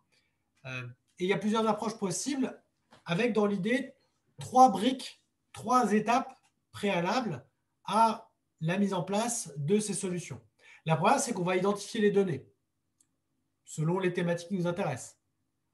Qui est-ce qui détient mes données de santé? Qui est-ce qui détient mes données de consommation? Qui est-ce qui détient les données sur mes transports? Qui est-ce qui détient les données sur mes usages de technologie, par exemple? Mes données de réseau, mes données d'émissions de gaz à effet de serre. Tout ça, ça peut se faire par ce qu'on appelle une cartographie de données et par des ateliers également. Alors, il y a plusieurs méthodologies, mais chez Datactivist, on déploie un outil qu'on appelle les Wanted Data List, L'idée, c'est on va d'abord faire une liste théorique de voilà les domaines. Quand on discute ensemble, on se dit les données de santé, il y a les prescriptions, il y a les examens, il y a les consultations, il y a etc. etc. Bon.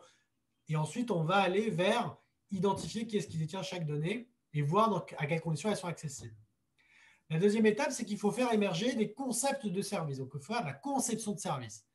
Ce serait quoi un service qui améliorerait mes choix, mes capacités de décision en matière de santé? Ce serait quoi un concept de service qui améliorerait mes capacités de décision en termes de temps de travail, en termes de temps de transport, en termes de qualité de vie, en termes de services sociaux, etc., etc. Là, même principe.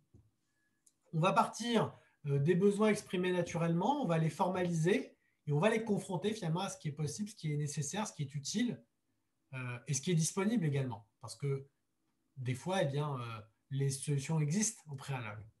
Et enfin, troisième élément important, vous l'aurez compris, c'est un sujet qui me tient fort à cœur, établir les modalités de gouvernance. Qu'est-ce qu'on autorise? Comment est-ce qu'on le révoque? Sur quelle durée? Qui est-ce qui est le garant? Où sont nos données, etc., etc., etc. Alors, parmi les méthodes qui sont proposées, je vous présente là à droite donc la méthodologie Imagine One. Donc, c'est un atelier de conception de services et c'est notamment celui qui a permis d'élaborer les services qu'on va voir ensuite. Et l'idée, c'est que, on va faire finalement des profils de personnes, des usagers, des usagères, selon les cas. Et on va se dire, finalement, cette personne-là, elle a telle caractéristique. C'est une femme célibataire avec des enfants qui se déplacent en voiture. C'est un homme en couple, en recherche d'emploi, qui a tel type de moyens, etc. etc. Et voir finalement sur la base de profils, sur la base de cas imaginaires mais concrets, comment ces gens-là pourraient bénéficier de ces services, quel service on pourrait penser pour ces personnes, qu'est-ce que ça impliquerait en termes de données, qu'est-ce que ça impliquerait en termes d'usage. Alors, un premier exemple de scénarisation qui a amené à la conception d'un service, c'est MEZ Direct, donc, qui a été mis en place dans le cadre du Self-Data territorial de l'agglomération du Grand Lyon. Donc là, comme vous le voyez, on est… Alors, je vais peut-être le prendre en grand, ce sera peut-être plus lisible pour tout le monde. Hop, tac. Donc là, comme vous le voyez, on a en haut à droite cette notion de carte d'identité, donc avec Tania, qui est étudiante, qui a 21 ans, qui vit à Lyon, etc. etc. On a une cartographie des données, l'état civil, les impôts, les allocations, les données bancaires. Et l'idée, c'est savoir de façon simple à partir des données disponibles et qu'on peut collecter et qu'on centralise à quelles aides on a droit. Aide directe, d'où le nom.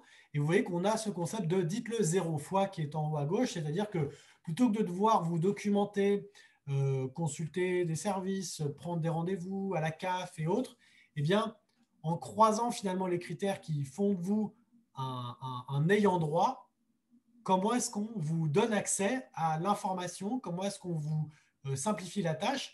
Et vous voyez que dans l'idée, on a cette idée de simulation automatisée qui va vous permettre de voir comment vous fléchez directement sans vous demander, sans vous poser la question de qui vous êtes, juste en récupérant les données dont dispose déjà l'administration, d'où le dites-le 0 fois, de pouvoir faire un scénario et vous donner accès directement à tout ça au travers une interface qui s'appelle le dossier social partagé.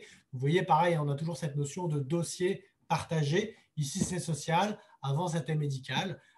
On est toujours dans le même imaginaire aussi d'avoir une centralité des documents et en même temps la possibilité de le transmettre pour des usages précis.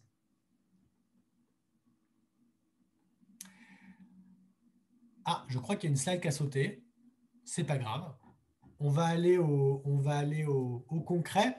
Donc, alors la question qu'on peut se poser, c'est maintenant que je vous ai présenté tout ça, qu'est-ce que vous pouvez faire? Qu'est-ce que vous pouvez faire comme Self-Data? Alors, j'avais imaginé dans un premier temps, Séverine et Sylvie savent que je suis coutumier du fait, une petite expérimentation, mais quand elles m'ont dit « Ah, il y a 50 personnes », je me suis dit « Ok, d'accord ».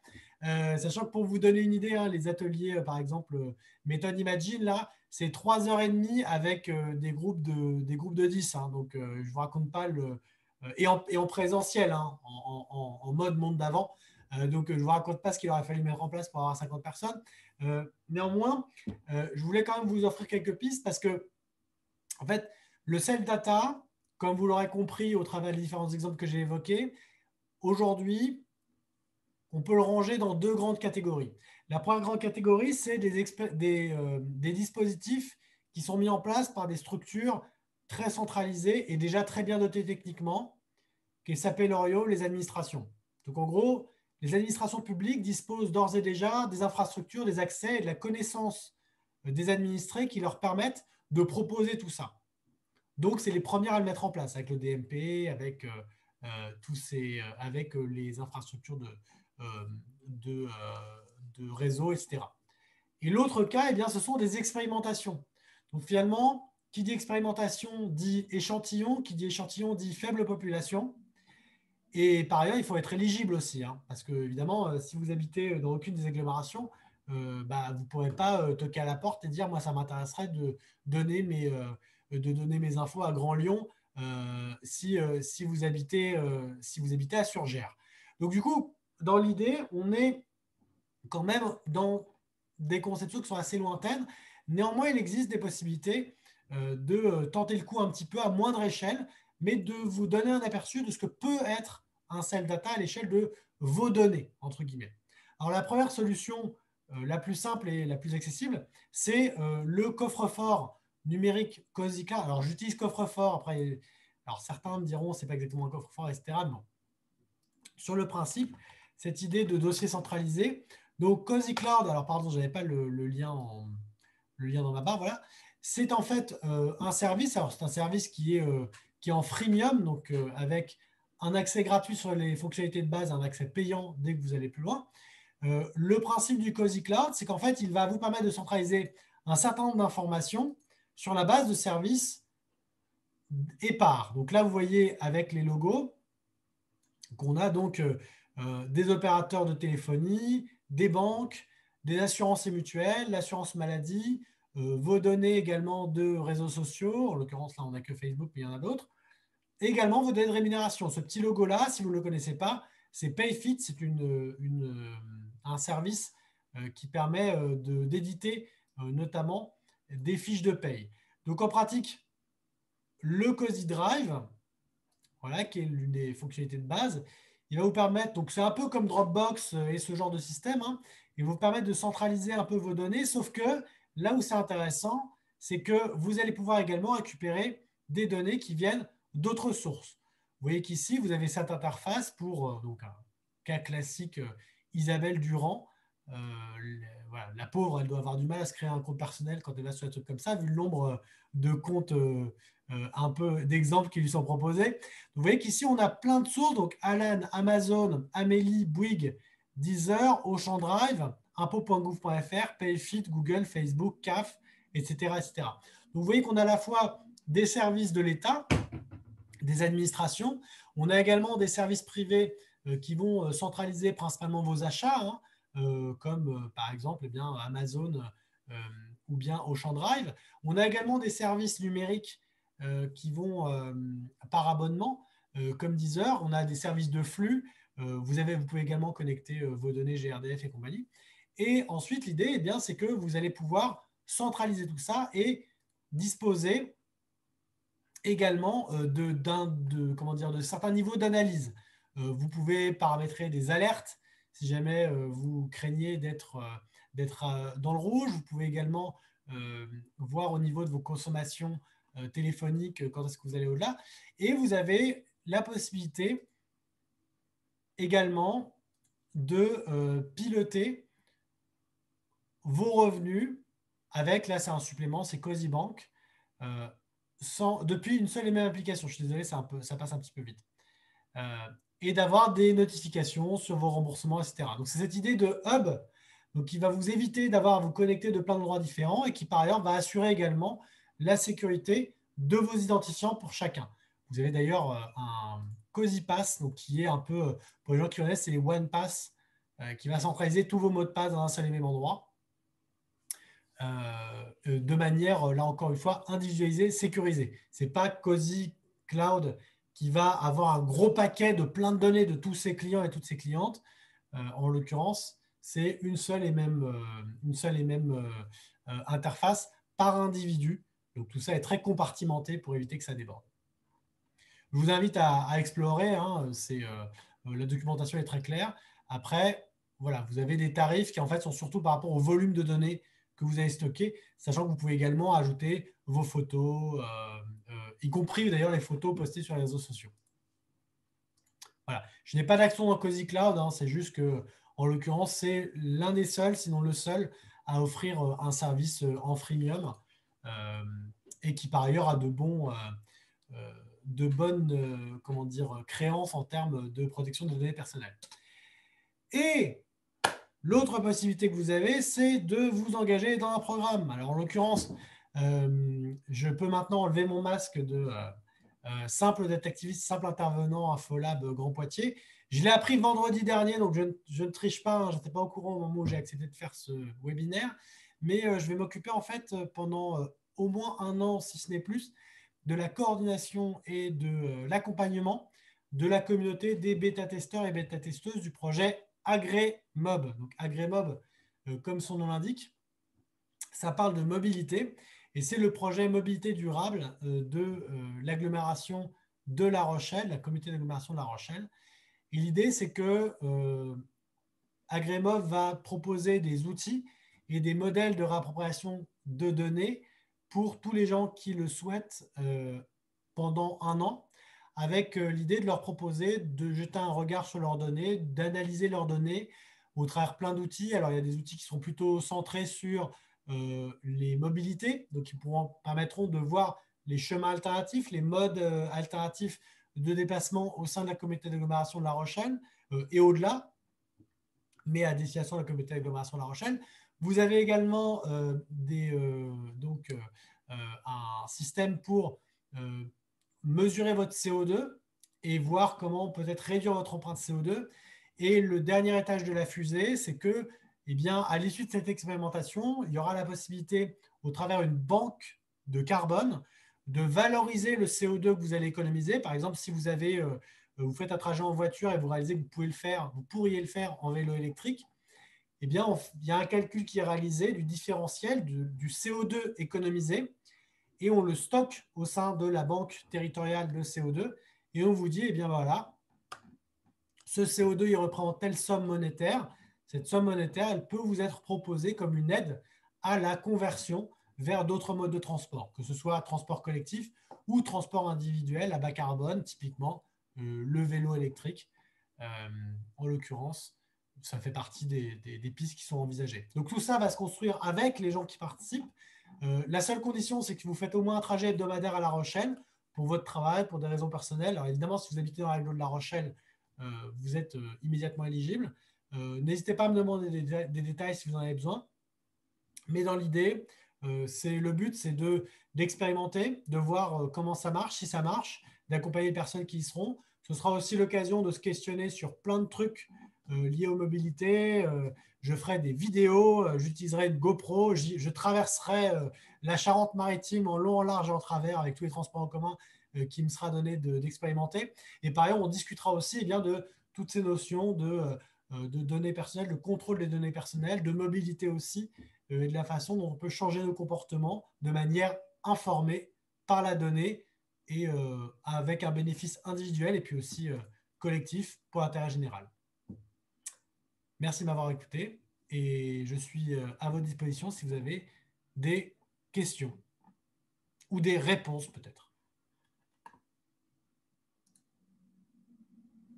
Alors, j'ai vu qu'il y avait du nouveau dans le chat. Alors,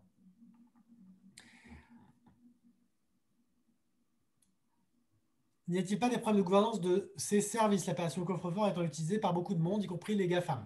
Vous avez tout à fait raison. Alors, la grosse différence, en l'occurrence avec les GAFAM, c'est que précisément, les données ne sont pas massifiées. Les GAFAM stockent généralement leurs données de manière globale, précisément parce que les interconnexions doivent être nombreuses, rapides et fluides, Conséquence de quoi, il ne s'embarrasse pas à demander à chaque moment à l'usager 7841 s'il accepte d'agglomérer ces données avec l'usager 2744.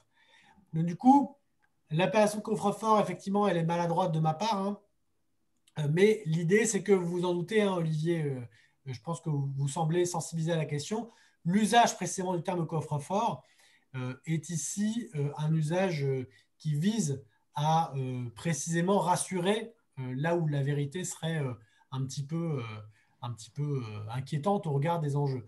La particularité des coffres-forts numériques, en l'occurrence, c'est que vous avez une traçabilité par rapport à qui, quoi, comment. Alors, ça peut paraître un peu paradoxal, mais la plus grosse sécurité, ça répond aussi un petit peu à votre question, Vincent, la plus grosse sécurité et la plus grosse comment dire, garantie qu'on a sur la sécurité, c'est que le projet est open source. Autrement dit, on a un suivi de la documentation et des modalités de partage et de sécurisation des données. Par ailleurs, sur la question de sécurité, donc on a cette idée de suivi permanent.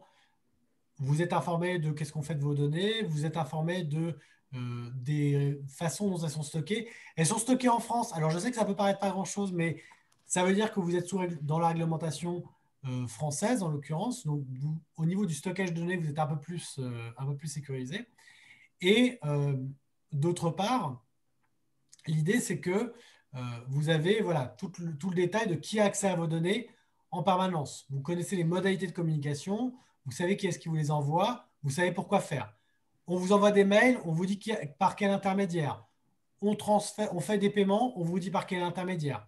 Du coup, vous voyez qu'ici, finalement, la sécurité n'est jamais garantie à 100%. Mais le fait de vous dire déjà comment est-ce que vos données sont traitées, c'est une première étape dans la sécurisation. Après, pour le reste, eh bien, écoutez, comme je vous disais, hein, c'est des services qui sont évalués indépendamment. Donc, je vous invite à vous tourner vers les organisations qui s'intéressent à ces questions, notamment la CNIL, notamment la Quadrature du Net qui est indépendante. Et du coup, vous aurez là beaucoup plus d'éléments. Je ne peux pas tellement vous en dire plus. Encore une fois, je ne travaille pas pour COSI. Mais la raison pour laquelle j'ai pointé vers eux, c'est parce que précédemment, des organisations indépendantes ou des institutions comme la CNIL qui sont garantes de ce type de liberté se sont prononcées plutôt en faveur de ce type d'outils. Mais de manière générale, voilà, c'est très paradoxal, mais le fait est que le fait d'avoir un code ouvert, ça garantit plus les données que d'avoir un code fermé parce que précisément quand vous avez une faille de sécurité, Cozy Cloud, il y a des gens qui peuvent regarder où elle est, alors que si c'est Facebook, débrouillez-vous. En centralisant les données dans un même endroit, un coffre-fort, le risque pour l'utilisateur en cas de fuite ne devient-il pas plus grand? Alors, je suis désolé, du coup, c'est moi qui me suis probablement mal expliqué. L'idée de coffre-fort, elle peut se voir de deux manières, soit comme un coffre-fort global, soit comme un coffre-fort individualisé, comme, disons, comment on pourrait appeler ça? Séverine, tu aurais une idée? Moi, je n'ai pas assez d'argent pour utiliser ce genre de truc. Je sais que toi non plus, mais comme vous voyez, c'est comme dans les films de gangsters, comme dans l'affaire Thomas Crown. Là, on parle d'un coffre-fort plutôt dans le sens d'une petite boîte dont vous seul avez la clé. Et c'est plutôt dans cette acception-là qu'on parle de coffre-fort. Les fuites, généralement, de données que vous évoquez, c'est plutôt des fuites qui ont lieu dès lors où on est face à des stockages globaux et des stockages massifs de données. Le problème d'un coffre-fort, c'est quand vous avez précisément pas de petits boîtiers comme ça, mais juste des sacs avec des noms dessus. Et où effectivement, il n'y a plus qu'à se baisser une fois le coffre-fort percé pour tout récupérer. Et c'est le cas généralement d'ailleurs dans la plupart des réseaux sociaux qui n'individualisent pas les comptes pour des raisons aussi tout simplement de logistique. Encore une fois, c'est beaucoup plus facile d'avoir une base de données avec le nom de l'usager au bout et toutes les données qui se déroulent sur les colonnes plutôt que de vous casser la tête à faire un tableur stocké dans un endroit avec un code pour chaque individu. Or, c'est comme ça que fonctionnent précisément les interfaces individualisées et que du coup, la fuite, elle est pas possible parce que du coup, le mot de passe, voilà, c'est effectivement une meilleure définition, Magali. Vous avez raison, l'espace de stockage personnel sécurisé et étanche. C'est un peu aussi le principe, je ne sais pas si vous connaissez le principe du PGP. Le PGP, donc c'est un système de sécurisation qui, en fait, garantit votre sécurité en offrant une authentification avec deux systèmes de clés. D'un côté, vous avez une clé privée et de l'autre côté, vous avez une clé publique. Autrement dit, si vous souhaitez remettre quelque chose à quelqu'un, eh bien, il y a une métaphore qu'on utilise souvent, c'est celle du coffre dans un mur. C'est-à-dire que vous allez vous présenter face à un mur dans lequel vous avez un coffre. La clé publique, c'est ce qui va vous permettre d'ouvrir le coffre et de mettre à l'intérieur quelque chose à destination de la personne auquel le coffre appartient. Vous refermez le coffre. Personne d'autre ne peut y accéder. C'est vous qui l'avez envoyé. De l'autre côté, la personne à qui c'est destiné, elle a une clé privée qui lui permet d'ouvrir le coffre et d'en récupérer le contenu.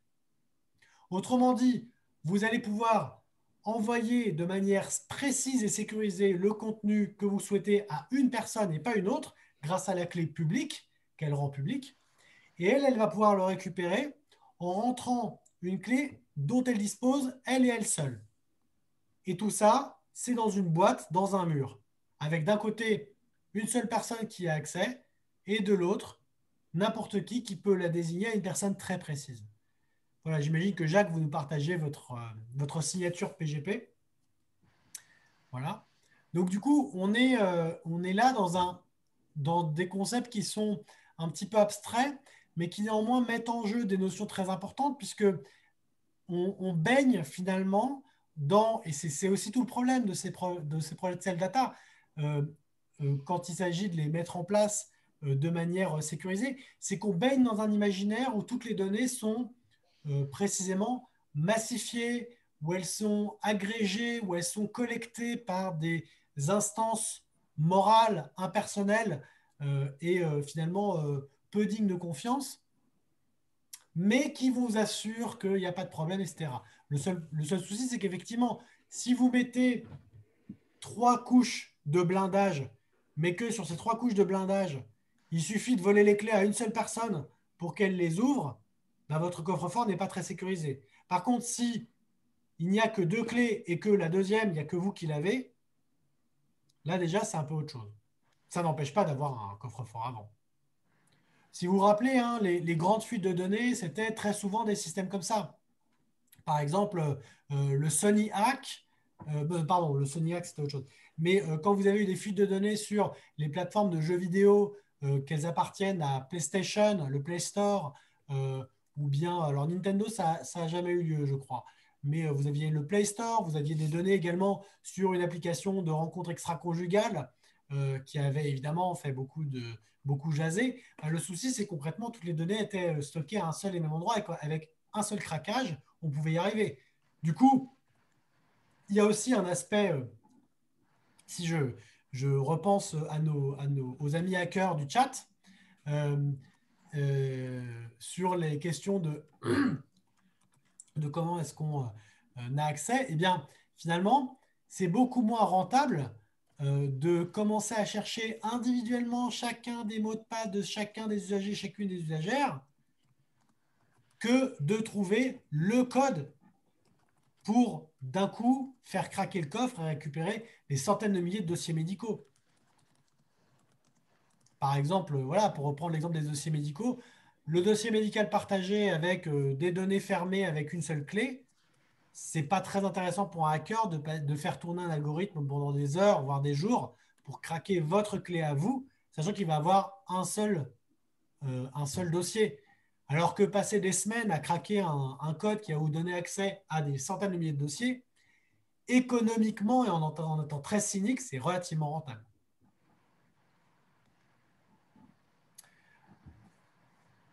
Ah, alors, d'autres éléments pour prendre soin de vos mots de passe. Prenez soin de vos mots de passe.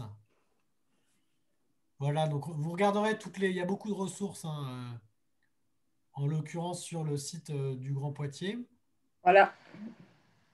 Oui, il y a déjà eu un data sandwich un peu sur les aspects d'outils.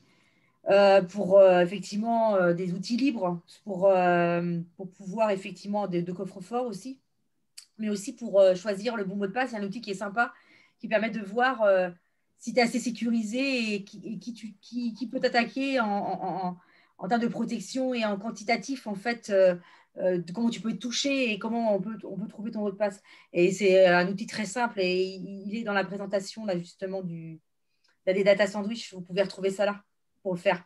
Parce que celui que tu proposes, Jacques, à mon avis, il n'est même pas assez sécurisé, en fait, dans les faits. Qui passe? Bah, oui, ça peut passer, quoi. Il faut vraiment des trucs super longs, très complexes pour que bah, tu sois vraiment tranquille, vraiment très, très, très, très tranquille. Après, je pense que c'est qui passe, c'est dans les OnePass, dans tous ces services-là, non? Oui, de toute façon, Sylvie, elle a mis Bitwarden, Ouais. Sylvie est en train de les mettre, les noms. Upsign On. Merci Anne-Claire.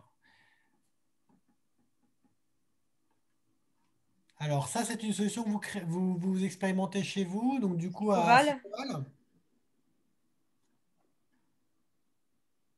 Anne-Claire, vous pouvez prendre la parole Ouais. si vous voulez. Ouais, Voilà. ouais, tout à fait, je le désactivais. Ouais. Oui, en fait, Opsanon, c'est une start-up qui est chez nous, qui est en cours de test aussi sur Bordeaux Métropole. Et qui propose, alors moi je suis pas hyper technique, hein, mais qui propose vraiment de pouvoir rentrer sur n'importe quel site à partir du moment où il a implémenté Upside On, une solution qui pourrait s'apparenter à France Connect en fait dans le principe, hein, et qui permet de manière très inclusive aussi, hein. Ils ont travaillé avec des associations d'insertion là-dessus, de médiation numérique, je veux dire, permet de rentrer en fait voilà, dans le site sans remettre toutes ses coordonnées et sans remettre son login, son mot de passe, sans le mémoriser. Il y a un système alors de portes et de clés comme tout à l'heure monsieur expliquait. Voilà, vous pouvez regarder de manière plus précise. Je ne suis pas très précise sur le plan technique, mais c'est en cours de test. Ce n'est pas encore validé par l'ANSSI parce que voilà, ça coûte très très cher la validation, mais c'est en cours de test chez nous et à la métropole de Bordeaux.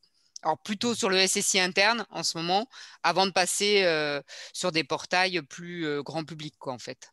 Mais nous, on a l'intention de déployer très largement dans le cadre de la Smart City, en fait, comme outil vraiment pour pouvoir rentrer sur de la mobilité, sur l'énergie, sur n'importe quel type de service qu'on pourrait développer et qui permet donc de se substituer à des gestionnaires de mots de passe, par exemple. Je ne sais pas si je suis très claire, mais si ça vous intéresse, je peux vous mettre en relation avec la personne. Tout à fait, c'est super. Merci beaucoup Ouais. de vos explications, Anne-Claire. Mais effectivement, alors parmi les trucs, vous évoquiez le local. Alors, je dis pas ça parce que je vais devenir Rochelais, que je travaille avec l'Aigle de la Rochelle, mais parmi les éléments, par exemple, qui peuvent aussi constituer une sécurité, c'est vrai que bah, les données du Cozy Cloud, en l'occurrence, peuvent être aussi hébergées localement. Autrement dit, vous pouvez les héberger sur votre ordinateur, vous pouvez les héberger dans un serveur. Et dans le cadre de l'agglomération de La Rochelle, eh bien, les données d'Agrémob vont être hébergées localement à La Rochelle avec des dispositifs de sécurité spécifiques. Et du coup avec une sécurité renforcée pour ce projet-là précisément. Donc, le fait de savoir où est-ce que c'est stocké, selon quelle modalité, encore une fois, c'est très, très intéressant. Juste un petit mot sur l'open source. Pourquoi est-ce que j'insiste là-dessus? C'est parce que, alors par ailleurs, moi, je suis un usager de l'open source et contributeur open source au travers de différents langages et outils que j'utilise. Mais l'intérêt de l'open source, c'est précisément que autour de l'open source, vous réunissez une communauté. C'est-à-dire que bah, les gens qui s'intéressent à la sécurité vont filer un petit coup de main, avoir une veille, etc., etc. Les usagers, usagères qui ont des compétences, qui ont des demandes, vont pouvoir s'y associer. Alors que si vous avez un code fermé, autour de votre code, vous n'allez pas réunir une communauté, vous allez réunir des intérêts. Des intérêts qui sont ceux de votre entreprise, ceux de vos salariés, ceux de tout ça. Donc du coup, finalement, le moment où vous n'avez plus, vous, intérêt à garantir la sécurité d'un système, ben, qu'importe. Qu'importe s'il y a des trous dans la raquette, qu'importe, etc., etc. Donc, ah voilà, très bien. Net Solidaire, donc une association effectivement à Villeneuve-les-Salines, à La Rochelle. Exactement. C'est eux qui ont bossé avec Paul pour travailler sur l'inclusivité de ce dispositif. Excellent, super. Voilà. Vous m'apprenez, c'est une très bonne chose. Donc voilà, par ailleurs, encore une fois, c'est pas pour faire alors c'est pas un cocorico parce que c'est la Nouvelle-Aquitaine, du coup, faudrait trouver comment le dire dans des langues plus régionales, mais sur le principe, voilà, c'est aussi l'occasion de découvrir qu'il y a de l'innovation dans les territoires, qu'on a plein d'entreprises et de projets et d'organisations aussi, collectivités territoriales, EPCI, qui tentent des trucs. Donc plutôt que d'aller chercher la révélation du côté de la Silicon Valley et autres, je vous invite à aussi regarder ce qui se fait très proche. Il y a plein de choses à Bordeaux, il y a plein de choses à Poitiers, il y a pas mal de trucs aussi à La Rochelle. Il y a des choses aussi qui se font également dans les Pyrénées-Atlantiques.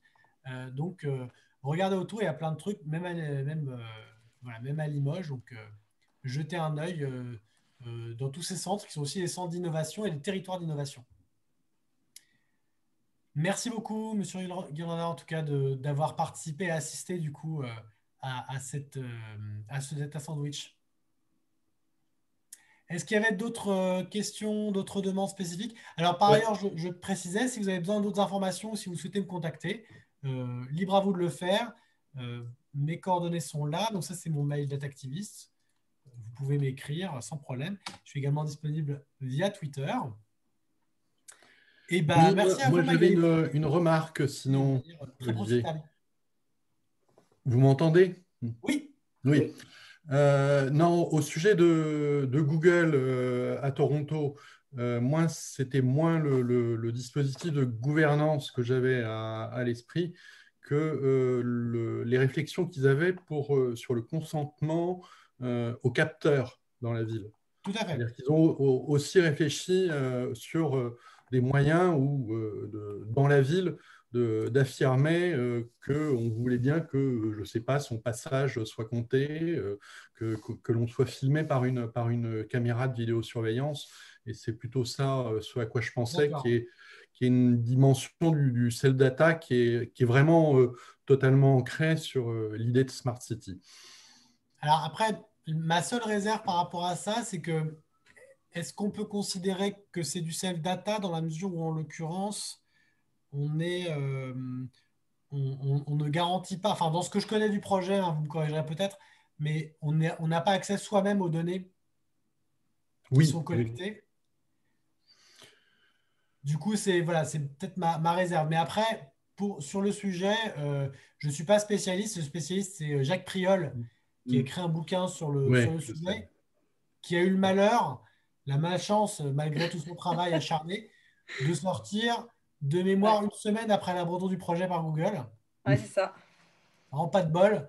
Mais tous ses travaux, ses prises de parole et ses publications valent vraiment le temps de consultation. Je vous Ouais, encourage. faut le lire, hein, c'est intéressant. Enfin, c'est bien. Intéressant, effectivement. Donc, du coup, mais pas que sur le self-data, aussi sur cette idée du rapport, pour revenir à ce que vous disiez, Olivier, sur la gouvernance des villes, la gouvernance des données et la place des citoyens et des citoyennes dans tout ce schéma-là. De voir comment aujourd'hui, c'est un vrai enjeu politique, un vrai enjeu démocratique, et pas seulement un solutionnisme technique comme on en voit beaucoup, à savoir il suffirait de pousser un bouton ou de consentir à des CGU pour que tout se passe bien. C'est une vraie façon de réinventer le rapport à la ville, le rapport à ces données et dans une certaine mesure, le rapport aussi à la politique. Voilà. Et puis pendant que j'ai le micro encore ouvert, je voulais juste signaler aussi un projet que j'ai regardé il n'y a pas longtemps qui s'appelle Reconnect, qui est une notion de cloud solidaire et qui vise à permettre à des gens, notamment sans domicile fixe, de pouvoir stocker les justificatifs qui sont indispensables pour eux pour accéder à un certain nombre de formalités, avec un double accès à la fois pour les travailleurs sociaux et pour les personnes concernées, et qui est assez intéressant dans son idée. Super, c'est très intéressant. Je ne connaissais pas l'existence de ce projet. Ça a été créé quand ? Ça date de 2011. Ça a été créé par des gens qui faisaient qui travaillait auprès de SDF hein, et qui se rendait compte du drame que pouvait représenter la perte d'un justificatif. Et donc, ils ont créé ce dispositif de cloud qui permet aux personnes dans la rue qui sont quand même à 80% équipées de smartphones, éventuellement de scanner des documents et de les stocker, et qui permet à des agents du CCAS à la fois d'y accéder et puis éventuellement de leur rappeler quel est leur identifiant quand ils l'ont oublié. Enfin, il y a un rôle d'intermédiation. C'est tout à fait intéressant. D'accord. Et je vois qu'il y a plusieurs sites relais Reconnect à Bordeaux notamment. Oui. Voilà, j'en profite parce qu'il y avait apparemment des gens de Bordeaux, donc Dax également. Voilà, et puis sinon, merci beaucoup pour cette intervention. Et merci à vous. Merci Olivier. Merci. Bonne journée. Merci à tous et à toutes. Merci beaucoup. Merci à Sylvie. bientôt. Merci Sylvie. À bientôt. Merci, au revoir. Cobalt.